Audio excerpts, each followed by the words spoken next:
आज हम class 10 chemistry पढ़ने जा रहे हैं, यूनिट 1 हिस्ट्री ऑफ केमिस्ट्री। आज हम लोग इस चैप्टर को पढ़ेंगे, चैप्टर 1 को। इस चैप्टर में हमारे पास बेसिक केमिस्ट्री की हिस्ट्री बताई गई है कि क्या क्या हुआ था पहले, कैसे पैराडाइम्स बने थे, क्या प्रिंसिपल्स एंड मेथड्स हैं केमिस्ट्री के। फर्स्ट टॉपिक हमारे पास है principles and methods in chemistry. इसमें हमारे पास बताया गया है कि केमिस्ट्री में कौन से प्रिंसिपल्स एंड मेथड्स यूज़ किए जाते हैं एक डिस्कवरी करने के लिए। सबसे पहले हमारे पास आ जाता है conservation of mass and energy. Conservation of mass and energy, इसमें हम केमिस्ट्री में एक रूल फॉलो किया जाता है conservation of mass and energy का, कि जो मास और एनर्जी है can neither be created nor be destroyed in a close system. यानी इसको ना बनाया जा सकता है, क्रिएट किया जा सकता है, ना ही इसको डिस्ट्रॉय तबाह किया जा सकता है। अब एक केमिकल रिएक्शन में जो टोटल मास ऑफ रिएक्टेंट्स होता है वो टोटल मास ऑफ प्रोडक्ट्स के इक्वल होता है। ये हमें एक एग्जांपल दी गई है इस बुक में कि जो टोटल मास ऑफ रिएक्टेंट्स होता है वो टोटल जो प्रोडक्ट्स होते हैं उसके मास के इक्वल होता है। ठीक है, ये जो प्रिंसिपल था conservation of mass and energy का, सबसे पहले एंटोइन लेवॉइजर 18th सेंचुरी में इसने डिस्कवर किया था। ये वाला प्रिंसिपल उसने ये शो किया था, जिसने केमिस्ट के तरीके को बदला, केमिस्ट के एक्सपेरिमेंट करने के तरीके को बदला, और इससे जो है एक्सपेरिमेंट ज़्यादा एक्यूरेट और रिलायबल बनाया गया। अब सपोज अगर ये एक्सपेरिमेंट जो है इस रूल के मुताबिक नहीं आता, मतलब कि टोटल मास ऑफ रिएक्टेंट जो है वो टोटल प्रोडक्ट्स के इक्वल नहीं आता, ये एक एग्जांपल दी गई है, तो इसका मतलब है तो केमिस्ट को फिर से अपना एक्सपेरिमेंट को वापस देखने की ज़रूरत है, फिर कैलकुलेशन करने की ज़रूरत है, फिर एक्सपेरिमेंट परफॉर्म करने की ज़रूरत है कि क्या गलत हुआ।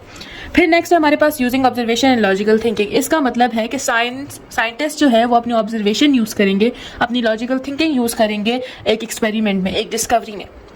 केमिस्ट जो है वो थ्योरीज और मॉडल्स जो है वो क्रिएट करते हैं, उनके एक्सपेरिमेंट के जो वो एक्सपेरिमेंट में ऑब्जर्व करते हैं उसके बेसिस पे केमिस्ट जो है वो थ्योरीज और मॉडल जो है वो क्रिएट करते हैं। वो लॉजिकल थिंकिंग यूज़ करते हैं, प्रोवाइड करते हैं ताकि अपनी फाइंडिंग को सेंस कर सकें।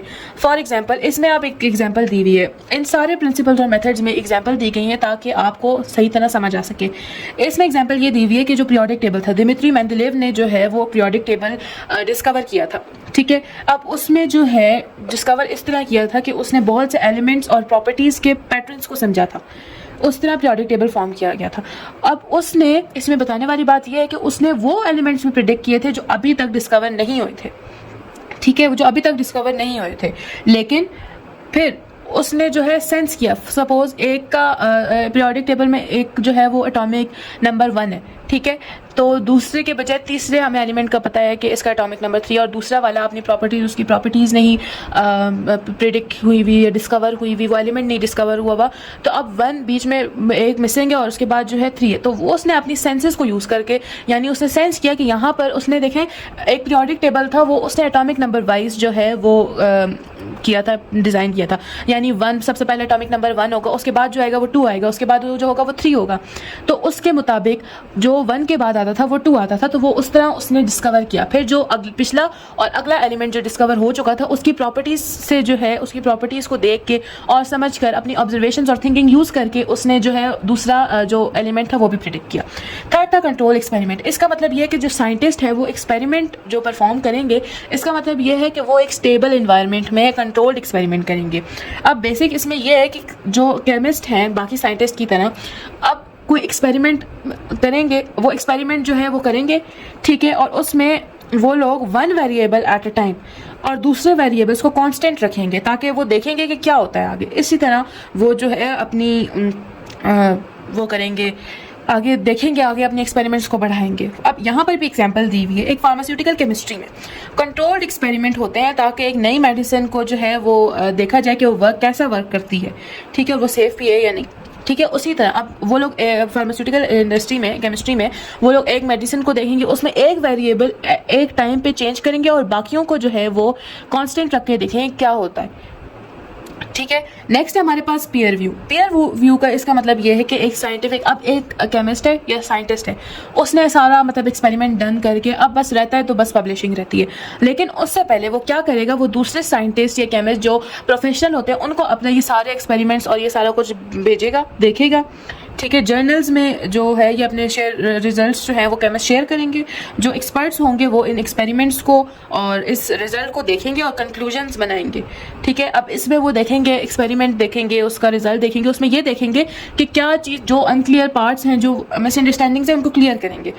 अब यहाँ पर एक एग्जांपल दी गई है कि अगर एक केमिस्ट जो है एक नया कैटेलिस्ट डिस्कवर करता है, ठीक है, तो वो रिव्यू और वो जो है उसको दूसरे केमिस्ट रिव्यू करेंगे और टेस्ट करेंगे कि आया वो ठीक है या नहीं, मतलब कि उसमें कहाँ गलती हुई है, उसके एक्सपेरिमेंट्स ठीक कंडक्ट हुए हैं, एक्सपेरिमेंट्स में जो टूल्स यूज़ किए गए हैं या कुछ और चीज़ यूज़ की हुई है वो ठीक है या नहीं। और फिर जब ये सारा कुछ कंफर्म कर लेंगे तो फिर वो जो है जाके इस्टेब्लिश होगा, फिर पब्लिश होगा। ठीक है। नेक्स्ट हमारे पास इस टॉपिक में आता है बीइंग ऑब्जेक्टिव। ठीक है। इसमें हमें ये बताया गया है कि जो रिजल्ट्स हैं वो फैक्ट्स आने चाहिए, ओपिनियंस और बायसेस से नहीं। बायसेस से मुराद है साइंटिस्ट की अपनी थिंकिंग, उनके जो अपने पर्सनल बिलीव्स होते हैं वो। ठीक है। अपने ओपिनियन से या बायसेस से नहीं, एक फैक्ट है जो हमारे पास किताबों में लिखा हुआ है, जो फैक्ट है, जो असल चीज़ है, साइंटिफिक फैक्ट है, उससे आना चाहिए। उनके अपने ओपिनियन से, उनके जो वो यकीन करते हैं उनसे नहीं आने चाहिए। ठीक है। अब केमिस्ट जो है एक्सपेरिमेंट करेंगे या डेटा एनालाइज करेंगे, ठीक है, अब उसमें उनको ऑब्जेक्टिव होना पड़ेगा। अब यहाँ पर ये एग्जांपल दी हुई है, when identifying a structure of molecules using spectrometry.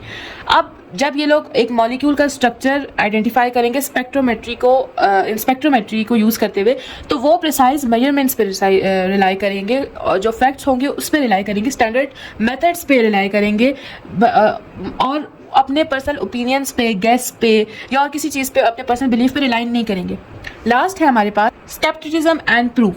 अब जो साइंटिस्ट होते हैं वो नेचुरली स्केप्टिकल होते हैं और जो उनके जो डिस्कवरीज होती है उसको डबल चेक करते हैं।